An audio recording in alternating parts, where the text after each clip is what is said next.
সারাদিন আপনি হাঁটেন, পায়ে ব্যথা হচ্ছে, সারাদিনের হাঁটা বা লম্বা সময় ধরে অফিস করার পায়ে ব্যথা, হাঁটু বা কোমরের টান অনুভব করছেন।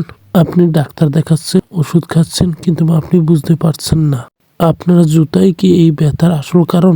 এই সমস্যার সমাধান নিয়ে লেদার নিয়ে এসেছে নিজেদের কারখানার তৈরি 100% প্রিমিয়াম চামড়া দিয়ে তৈরি এই জুতাগুলো। এই জুতোগুলোই ব্যবহার করা ডক্টরদের সাজেস্ট করা ডক্টর ইনসোল, যা পায়ের ব্যথা কমায়। হাঁটা, অফিস ইউজ সব কিছুতে দেয় এগুলো আলাদা আরাম। পায়ে ব্যথা করে, হাঁটুতে ব্যথা করে, কোমরে ব্যথা করে। নিজেদের কারখানায় তৈরি করি বলি কোয়ালিটিতে আছে পূর্ণ নিশ্চয়তা। 6 মাসের গ্যারান্টি, সারা বাংলাদেশ ক্যাশ অন ডেলিভারি, কোনো অগ্রিম নেই। আর দেরি নয়, আজই অর্ডার করুন আর নিজের পায়ের অনুভব নিজেই অনুভব করুন। আর এখন চলছে তো 20% অফার, তাই এখনই অর্ডার নয় বাটনে ক্লিক করুন।